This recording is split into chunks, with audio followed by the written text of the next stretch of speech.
What happened? What the hell happened at Target Center last night? How does one explain making, or at least now sharing, WNBA playoff history? One of the mythic collapses in the history of this fine league.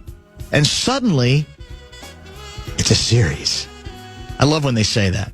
Oh, yeah.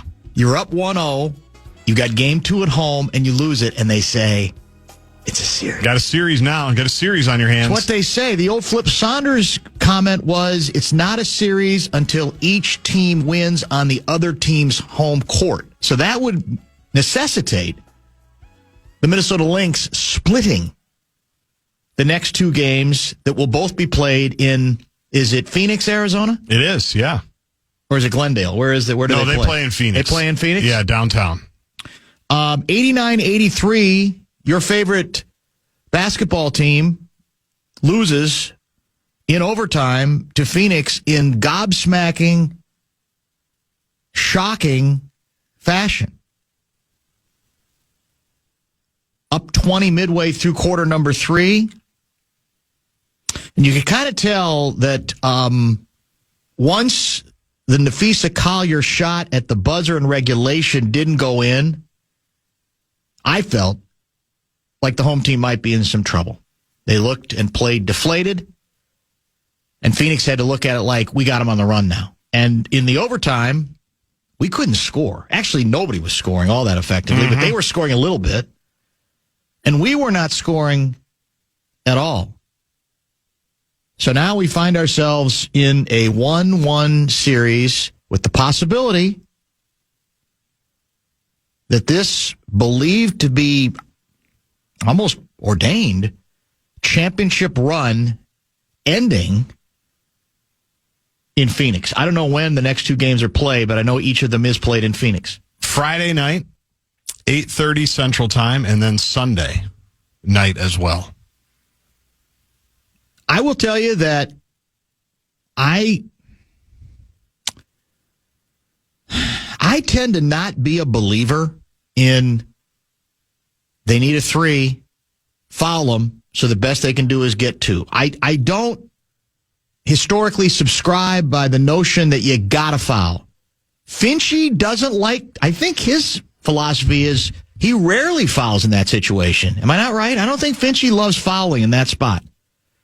I will say, though, the way the possession played out, it did seem like that last possession that led to the game-tying three-pointer that ultimately then sent the game into overtime by Phoenix, that it's hard not to scream at the TV and say, my God, you can't keep giving them chances. Go ahead now. Maybe if the message from the bench originally wasn't foul, maybe now you just do. But they didn't. Reeves seemed to indicate, yeah, that was probably something they should have done, but she did not ask her team to do it. We had that breakdown, if you want to call it a breakdown. We had the inability to get the ball in bounds. That was a massive That's a big one. Turn where we the Lynx still had timeouts, but the timeout was not called quickly enough. Change of possession. And the rest is history. Now, there was some X chatter regarding the lineup that Reeve went with for the first, was it 6 minutes of the fourth quarter? Might not have been that Maybe long, not that long, but it felt like about half of it, yeah. So who did she have out there? Was it like a bunch of scrubs? I mean, was it that Collier wasn't a part longer of it. than she needed to sit or should have sat? So much so that I went, because the lead, they're up 20, and then they start kicking the ball all over the place in the third. And Cheryl said it, as much as Phoenix upped their intensity and the ante defensively, there was about a 3 or 4 minute stretch where the Lynx could not have been more careless. That had nothing to do with Phoenix's pressure. That kind of got them back into it a little bit where they could at least try to finish the deal. So you're going with, they didn't outplay us, we beat ourselves. No, I'm not saying that, because eventually they did. Yeah.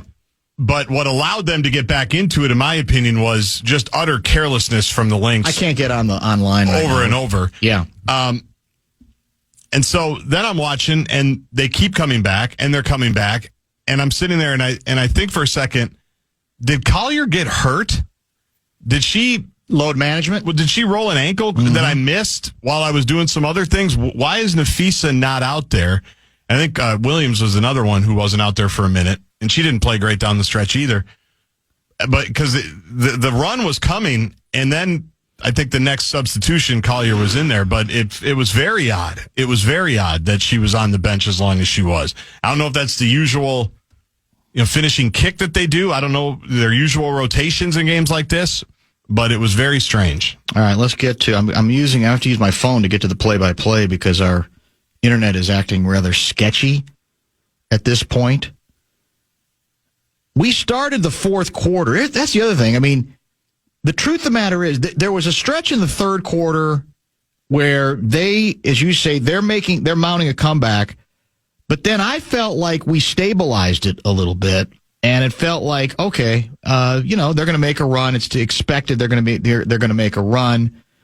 They had cut it to, what was it, 59-51. It was 8 in the fourth to start the fourth. And then, but before this, I'm talking about the last 2 minutes, I thought we had stabilized it enough. McBride makes a 3 with 2:10 to go. It's back to 11.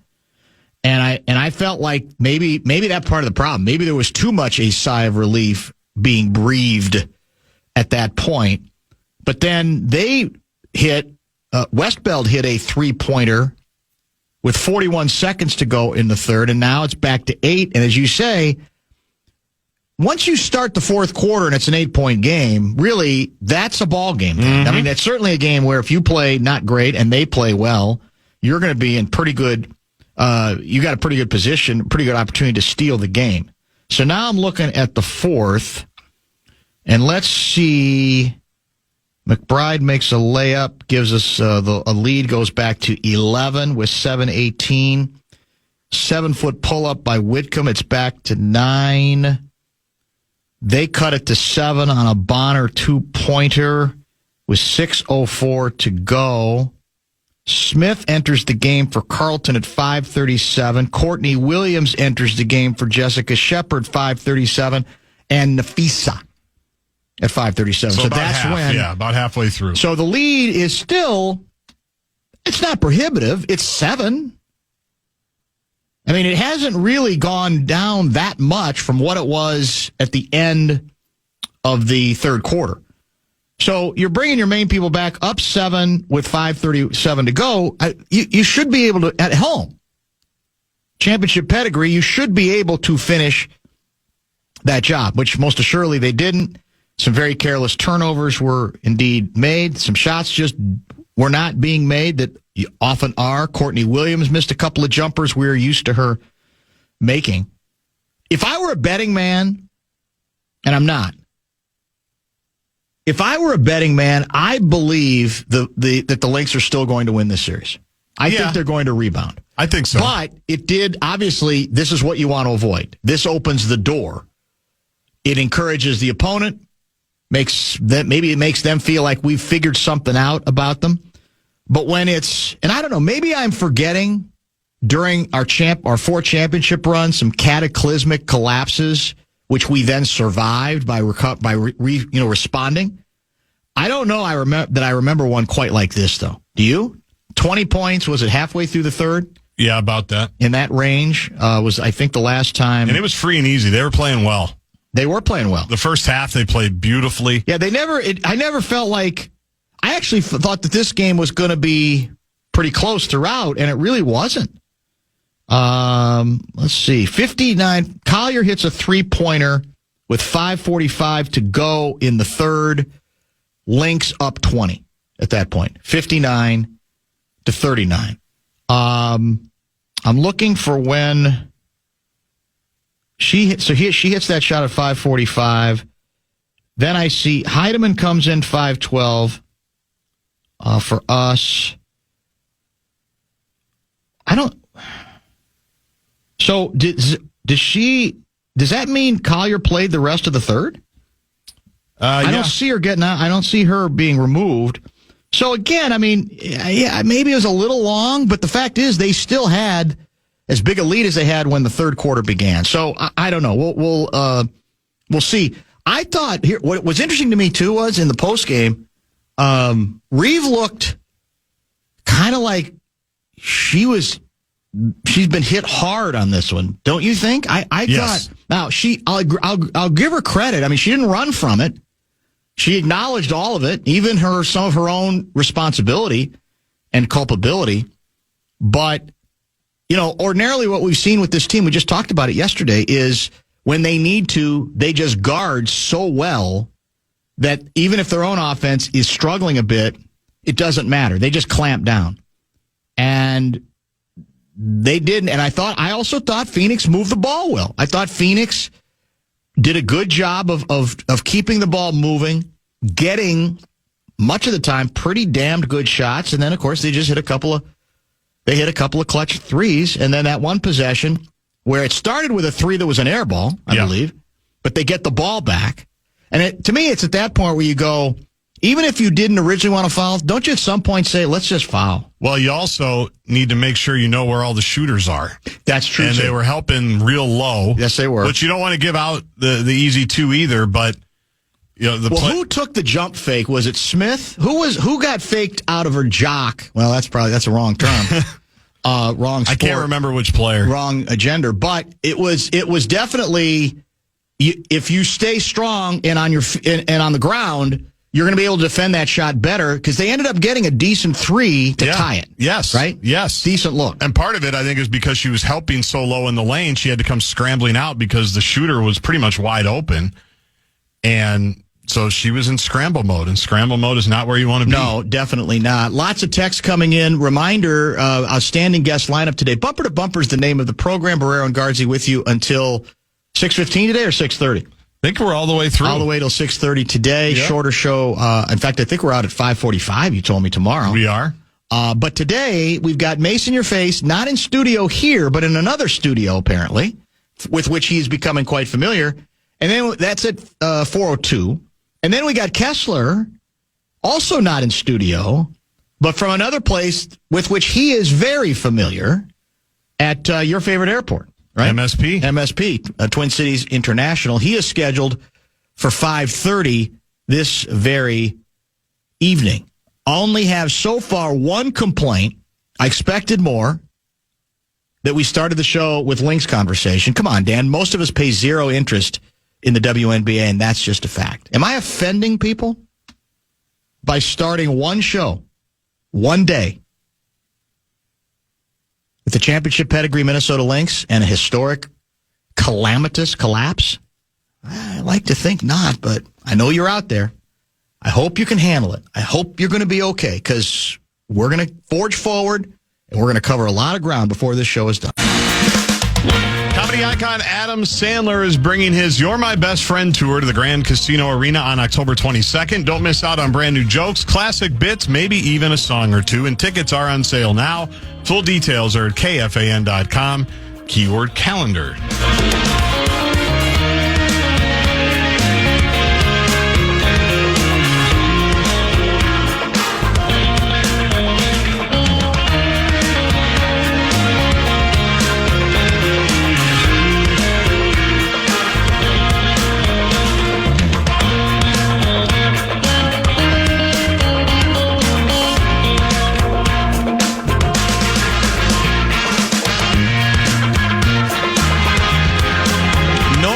Packing heat, Kessler in the Delta Suite. These ladies won't be beat. Lynx in 5. Not bad. Not bad. Lynx had a 3-point lead with seconds to go with a foul to give. They could or should have fouled the player under the basket. Even if Mercury makes the free throws, Lynx would have won. Instead, they allowed Phoenix to get the ball out to score a 3 instead of OT. Yes, I maybe he missed the first segment of the show. We did discuss that at length. I'm paranoid enough that I haven't been one of those people who insists that in just that situation you foul. I'm paranoid enough about, well, you're getting them free throws. You make the first one, and you miss the second one on purpose, and you end up with a tip-in that's actually easier than making a three if it's well defended. They did seem to be tempting, though, the basketball gods as Phoenix was getting extra possessions where you go, maybe, and I don't know. Here's the question. If the head coach doesn't decree that's the strategy she wants to pursue. Yeah. Does a player have enough power, the right to say, I'm fouling? You know what I'm saying? I'd say probably not. Would she get yelled at? Like, what are you doing? We did not ask you to do it. Yeah. I'm just wondering if there. Now, I mean, you could foul. You could fake it and say, well, I wasn't really trying to foul, even though she was trying to foul, and then you go to the free throw line. But I'm just saying, how often does a player basically say, I don't care what the coach says, I'm going to do it? I don't think that happens very often. That's one of those things that is situationally practiced over and over and over again nowadays and talked about extensively. So to go rogue there, you'd really have to have a lot of trust in the coaching staff from the coaching staff. We got some veteran players. We do. I just don't think it happens very often. Yeah, I think you're right. I think it's pretty rare. It's pretty unusual. And the second part is the interesting part. Not to cut you off, but the second shot is the interesting one because, hey, yes. You wonder how many times people do go over, because that's such a specific situation, which, of course, you're supposed to go over everything, right? That's what they all say, but there's this amount of time on the clock. We're going to play straight up first, but if they get a rebound and now it's this amount of time on the clock. And a lot of time has elapsed, which it had. Yeah, then we got a foul. Yeah. I think that may be the lesson from this. And historically, I don't know if Reeve has been consistent on her strategy there. We may have some Lynx observers who'll be able to answer that question. I don't know, but I'm not sure. But my recollection on Finchie is he tends to not like to do that. He's asked about it, and I mean, I don't think he likes to guard. He likes to guard, and you know, again, but I think that's what changed. That's why when the possession goes on that long, you go, well, maybe you don't want to foul right away because there's still too much time on the clock. But if the clock's elapsing on them, it's counting down. They got to have another possession, even if they make the two free throws. You presume they're going to foul right away. Obviously, of course, there's a question of whether they can get the ball in bounds. But then, to me, it may be the wiser strategy to say, well, now with the clock here, let's go ahead and foul and make them earn it from the free throw line, and just obviously box out as well. So, when did you say Game 3 is? Game 3 is Friday night. You can hear it right here on the Fan. Game 4 is Sunday night. You can hear it on the iHeartRadio app. A winner take all. Well, winner get to the finals. Game 5 would be Tuesday. Yes, Tuesday the 30th, back here, House of Pain. Tuesday the 30th, back here, House of Pain. It's certainly the crowd looked stunned. Did it not? The crowd looked. The players looked stunned as the whole thing was going on. Yeah, it just looked like they got really tight. They got tight, and then again on the OT. At some point, you got to make a basket, I think, right? I mean, something's got to go your way, and it's helpful. It takes some of the pressure off. They got a great look, by the way, at the end of regulation. They did. To get it to Collier in the middle of the floor. They did. And she got a shot off, one that is right in her wheelhouse. Yes. That was a good look. It was a decent look, and again, that's where I felt when it didn't go in, I just thought the air went out of the whole place. Because at that point, I'm thinking, God, if this goes in, they've stolen it. Mm-hmm. They've stolen it back, but I didn't feel real confident after that because you could see there was a bounce in the step of the visiting team because they had found a way. They're on the ropes. Let's face it. I mean, they're done. Down 20, Game 2. Yeah, they're going to get the next two games at home, but their chances were pretty much gone, and now those chances have been buoyed just enough. One could say. Dan, any listeners who scoff at some Lynx coverage are ridiculous. The one franchise in this city that's consistently been a winner, you can't handle hearing about it? I'll be the first to admit this is only the second year I've given more than casual attention to the team. But for anyone who hadn't paid attention, these women are amazing. Very good basketball.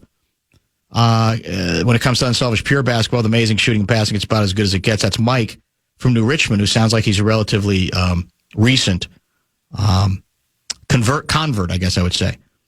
Cottage Grove guy with a nice compliment. I'm not a big Lynx fan, but you can make anything sound interesting. I've said this before. I know there are people out there who want to believe that at least on this show, I can't speak for any other programs, but on this show, the only reason we're doing it is it's a DEI mandate. I got one of those texts Sunday on sermons that we're trying to make ourselves, quote unquote, look good, look woke, and get patted on the head. And all I can tell you is I'm kind of past that. I really am at this point. That's one of the good things about being in this long. It's kind of liberating. We've said this for how many years? I talk about, and I think you agree with this, about the Lynx, because I think they're interesting. First of all, they're very good. They have pedigree. But I think the basketball has become, with each year, the WNBA, more and more interesting, more and more compelling, more and more competitive. There are great storylines.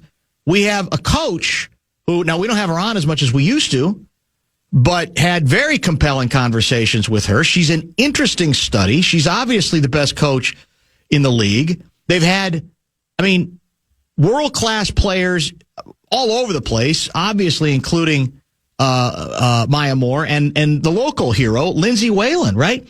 All those stories, and now, again, sort of recreated themselves, starting with, but not finishing with Nafisa Collier. The rule on this show is, if the story is interesting, we're more likely to go with it. That's it. And again, I don't really think we've inundated people like, okay, let's check the Lynx box today, twice a day, whatever. Have we done that? I don't even think. In fact, I don't even think we mentioned it after the first victory, game one. Maybe in the top five. Maybe in the top five, but not beyond that. So I don't think this is all that needs to be. And again, that doesn't mean you have to watch it. But I think, again, there are more people than you think who have now kind of been brought along a little bit. And some of it is, I think, maybe not even for the right reasons. It's just winning championships in a town where that's really, really unusual, right? How many have we won outside of the wind chill? 4. Oh, like as a men's as a market? Wind chill. How about on men's side beyond the wind chill? What have we had recently? Yeah, recently. Not much. Nothing. No. The Twins were 91 and 87. Go for Hockey won a couple in the early 2000s. In terms of the Twins, right? Basketball went to Vikings the Final Four in 97. That doesn't count anymore. No, that's you don't even have the banner. Yeah, I think you know where the banner is too, and that's annoying me a little bit. I don't. Spill it. Spill it. I don't know. But I think even if you knew, you wouldn't tell me. No, my guess is, because all your Gopher sources, you'd have to protect them. No. Somebody at the U you've talked to knows where that damn banner is. I'm telling you. You know who I think is going to find it if he doesn't know already? I think Nico's going to find it. Oh, he will. He's pretty combative. He wants to wants to show it off, doesn't he? I think he does. Yeah. I think that's going to be an interesting discussion here. Well, in the have next you talked to him about that? Is he looking for it actively? No, I haven't. But just my sense in how he's brought up Coach Haskins a lot, and a lot of those guys from those teams that we're never allowed to talk about anymore because it never happened. I think he knows where it is, or he's going to find it. Dan, have Guardsy reach over and hit Common's big guy yawn button. Wow. That was earlier so he apparently is one of the yawners when it comes to the Lynx. And I'll just say it to those guys, like, that's you're right. I think you're about 10 years too late, or 10 years past due. 5 years, maybe, because it's a thing now. You might not think it is, but it is. So there you go. I'll grant you, if Caitlin Clark was playing, it would be bigger. The ratings don't lie in that regard, but she.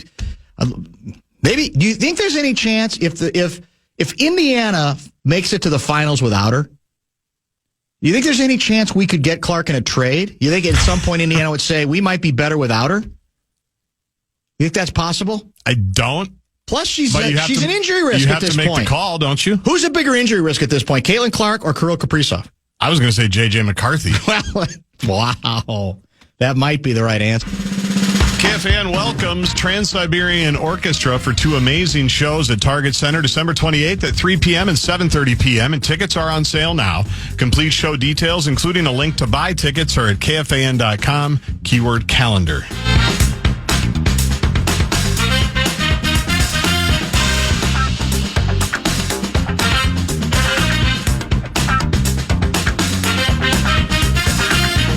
In my face at the top of the 4 o'clock hour, Kessler, at about 5:30 today. A person detained by ICE was killed, 2 others critically injured when a shooter opened fire at an Immigration and Customs Enforcement field office in Dallas, the Department of Homeland Security said. Earlier, they'd said 2 detainees had died in the shooting, but the agency issued a correction this afternoon to revise the victims' conditions. Dallas Police Department said a preliminary investigation determined the suspect shot at the office Wednesday morning from an adjacent building. Shooter fired indiscriminately at the ICE building, including at a van in the Sallyport where the victims were shot. No ICE officers were injured in the shooting. I don't believe yet. You can update me on this if you have more info, Guardsy. No information about the suspect shooter has yet been provided that I has seen.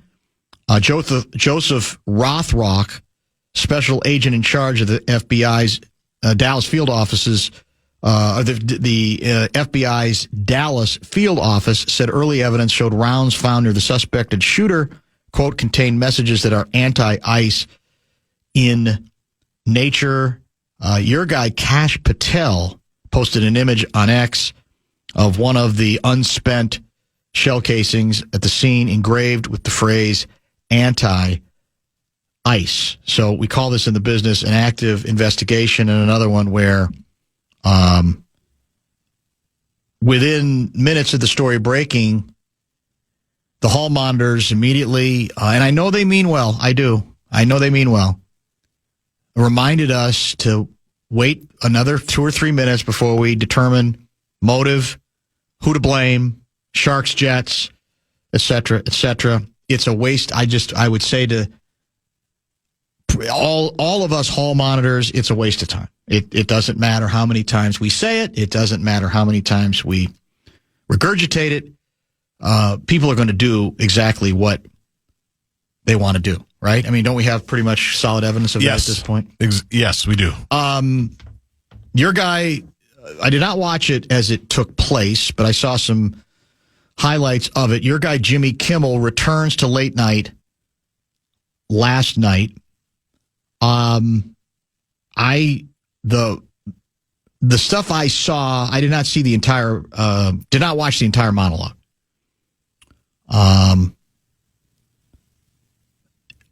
He did about what I expected he would do.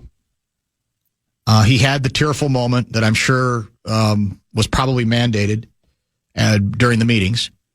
And then eventually he went back to savaging Trump and the Trump administration, et cetera. My position on this is pretty clear. I would rather... I'm not a Jimmy Kimmel fan. Fallon. No, you said Kimmel. Yep, you got it. I'm not a Kimmel fan. I'm not someone who has ever been particularly tantalized by his political insight. So I don't go there. I don't go to anybody late night for that, quite frankly. I don't think anybody is nowadays. I didn't think so, but then I think for some young people, maybe they do, because maybe they don't watch much else, which is even more frightening. But regardless, I did not, put it this way, I'm going to defend forever his right to say utter stuff that last time around I thought was asinine for the sake of the joke. I mean, he tried to play it both ways in his, if you want to call it a mea culpa at all, it was, I would never joke about such and such. Well, you do a series of jokes, and you did a series of jokes the night in question. The joke was more important than the solemnity and the seriousness of the situation, and you framed it in a way that was utterly asinine, but played to your audience perfectly. I get that. We all get that. So I didn't like anything about the approach that he took, but I do not want him taken off the air by anybody but Disney and or ABC. Now, they're claiming they did it all on their own the first time.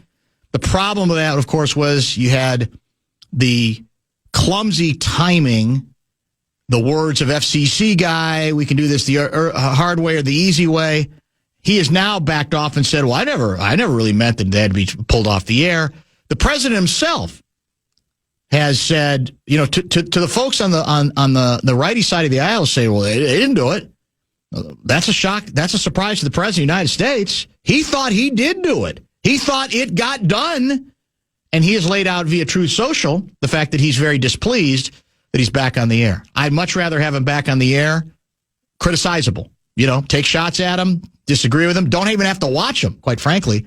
I don't like the government getting anywhere near these sorts of stories.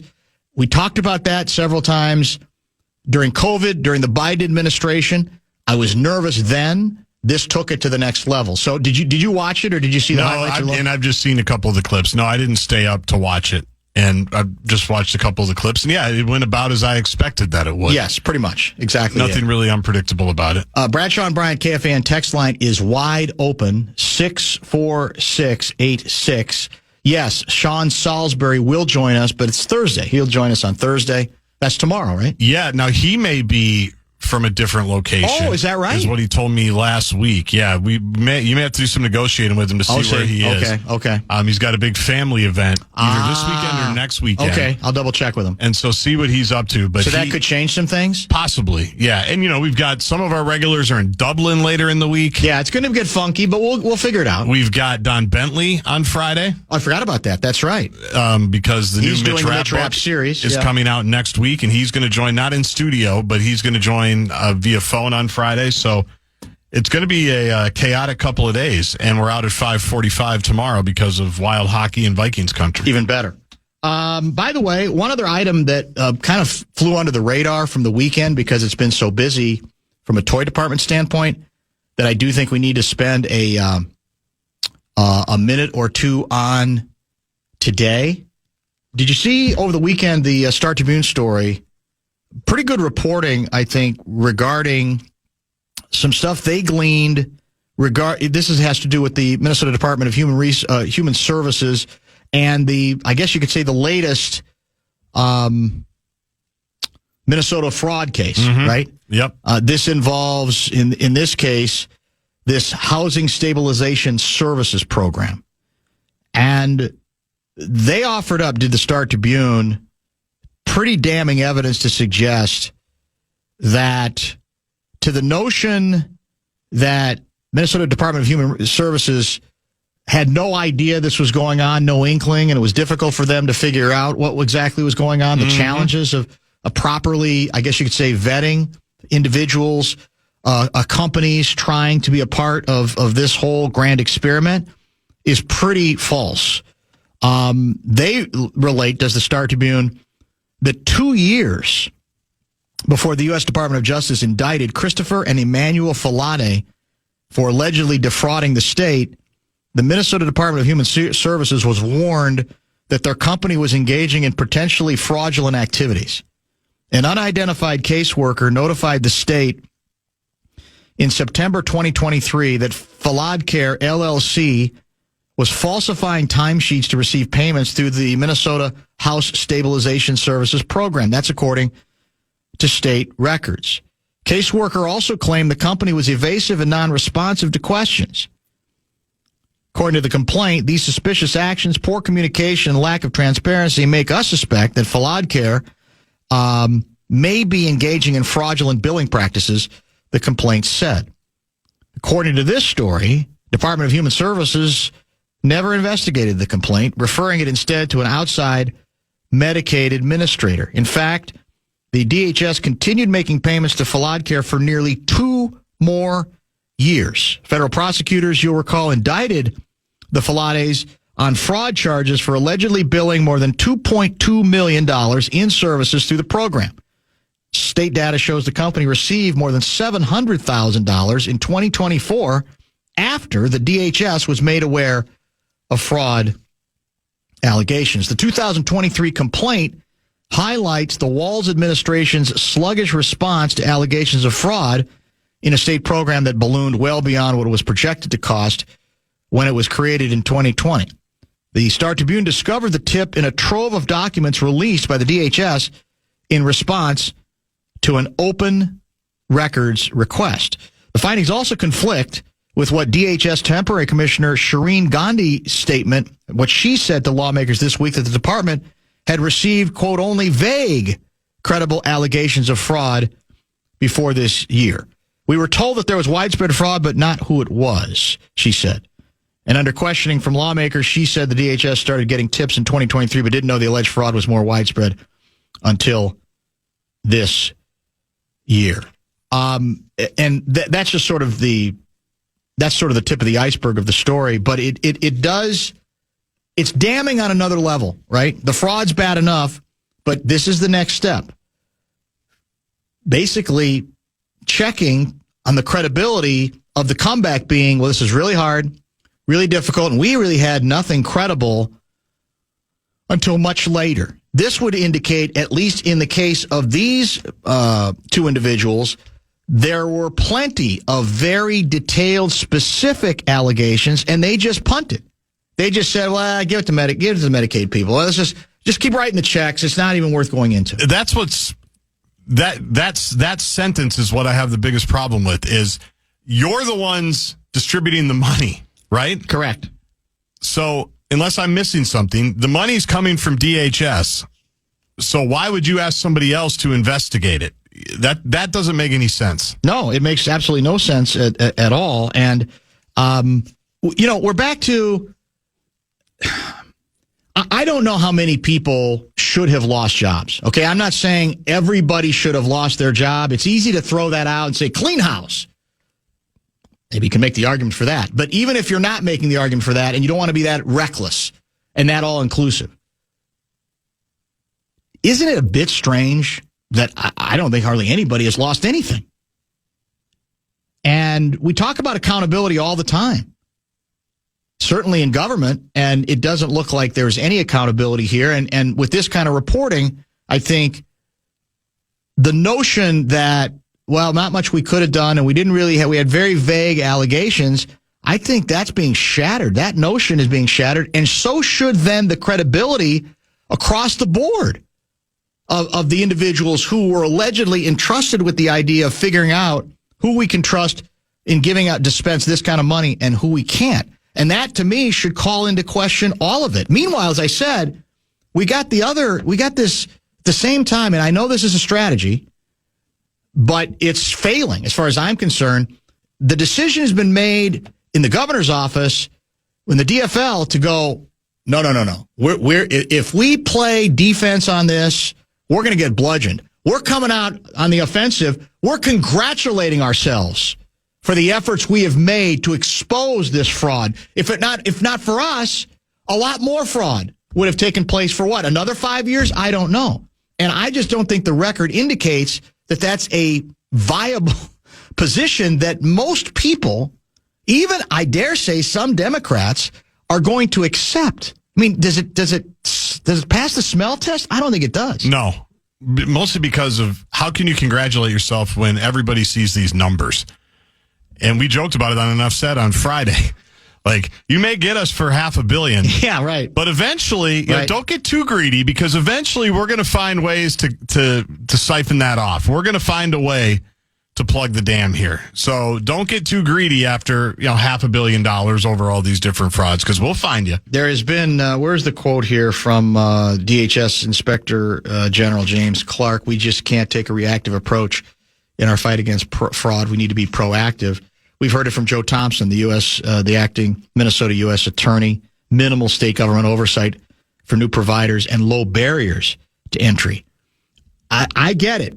You want to get the money to people who need it, right? Yeah. We want to think of ourselves as a generous state. I think most of us would applaud that. But that, you have to stop being naive. If you are giving away money, if you are printing it and just handing it out without any oversight or without anything on the front end that says, we can't make it this easy to dispense this dough, even if our hearts are in the right place and we're trying to get it to the right place, because we're learning the hard way. There are individuals who are going to abuse this system over and over again at numbers that boggle the mind. And to that extent, even if that means the frustration of the individuals who are saying we need the money, to me, that's the trade-off at some point that you have to accept. You have to have, on the front end, much more successful guardrails. Let's face it. Any of these programs, things are going to, there are people who are, even if you have good guardrails up, might still take advantage. Sure. We get that. But these numbers are so extraordinary. And we have, again, the number of public officials, starting with the acting U.S. attorney, basically saying, one of the quotes, I don't have this particular quote here now, but one of them was to the effect of basically the way this particular program was set up, Minnesota was begging people to steal. You opened up the vault. Begging people to steal. You just opened up the vault and said, come on in. That's not a look that you can in any way defend, and you can't pat yourself on the back like, well, you know what? Now that we found out, we're getting tough. Look at all these indictments that are going forward. I don't even know how. That, to me, again, is where if the Republicans can find somebody, who won't get lost in the bleeping weeds of issues like, hot button issues, right? That has pretty much killed the several Republicans when it comes to running for governor in the past. You could pound away on this forever, and there is no comeback to it. Now, there's no guarantee, by the way, that the Republicans would be any better at being, being the folks at the top of the food chain here. But the fact is, they haven't been, and to that extent, it should be a great point of vulnerability. But it cracks me up that instead of having the humility to say, yeah, we have a lot to learn from this, we're going to make it our point to put greater guardrails in place. What instead of that humility from the people who are running this thing, I can't wait for the big party we're going to have downtown Minneapolis, congratulating ourselves on how well we did uncovering this all this greed out here and all this theft that's taking place. I mean, what are they smoking? Nobody's going to believe that. You know who I think needs a nice promotion, and if they want it, a place on the brand new fraud committee or the head of the fraud committee? The caseworker. The poor caseworker who looks at it and said, hey, this isn't right. They're not answering me. They're evasive. And very specific. Yes. According to this story. Poor communication, lack of transparency. They could be engaging in fraudulent billing practices. Let's take a look at this. And then having it go nowhere, or obviously you got to figure out what the Medicaid or Medicaid administrator did with it. But they were on top of it. Like at least at that point, the checks and balances, the accountability, the gatekeeper, whatever you want to call it, they did their job. They did their job at that point and sent it to where it was supposed to go. And then that person was failed. But I want that person on the committee. They should get a nice promotion. You got it all wrong, man. We're going to put up apparently at the state capitol, maybe the governor's mansion. We're going to put up a banner for what a great job we did uncovering all this nonsense. It's unbelievable. Here's another one. JJ in a boot. Twins talk is moot. Merrill Stubing as Fred Smoot. Lynx in 5. Fred Smoot. Fred Smoot, you said. Didn't think we'd hear from him. No. Lynx in 5. 20-year anniversary coming up, right, of the Love Boat? It's got to be pretty close. Is that right? Yeah, it was 2005. Oh, you're right. Yeah, that's right. Tice mentioned it last time he came on. It was mid-October. You were gone that day, right? You and I weren't working together yet. Yes, I was gone the Tice day. Yeah, the Tice day. And because as I said, Tice always brings it up first so no one else can get the cheap shot in. So good. It's such a clever strategy on his part, because then it doesn't seem like there's pretty much any place to go. It's been 20 years. We can you're right. Let bygones be bygones. Yeah, speaking of fraud, but that's a very, very different kind of fraud. When are we going to hear from Gerby? Probably not till the prediction segment. Yeah. I mean, I know they lost, but I mean, it's week 3. It's week 3, for God's sake. It's not like the Packers are going to go undefeated, even though, according to Sinekin and Blakemore, they had a good chance to go undefeated. Yeah. Who was it who was actually talking about undefeated that got in trouble? What player from what team did talk about going undefeated? I'm not sure. And it annoyed the hell out of the coach. Was it somebody with the Packers? No, it wasn't. Maybe been college football. Somebody at some level. They actually threw out the possibility of maybe so good we're undefeated, and then they lost. Coaches don't like that stuff. No, you need to go 1-0 in your championship season. That's what you need to do every week. No question. All right, Mace in Your Face is coming up. We got a lot to talk about, including my Hoosiers. Are they for real? Is Mace convinced they are for real? Can the Gophers take care of business in the rematch with Callie McManus, the former Gopher quarterback, and much more? That's next.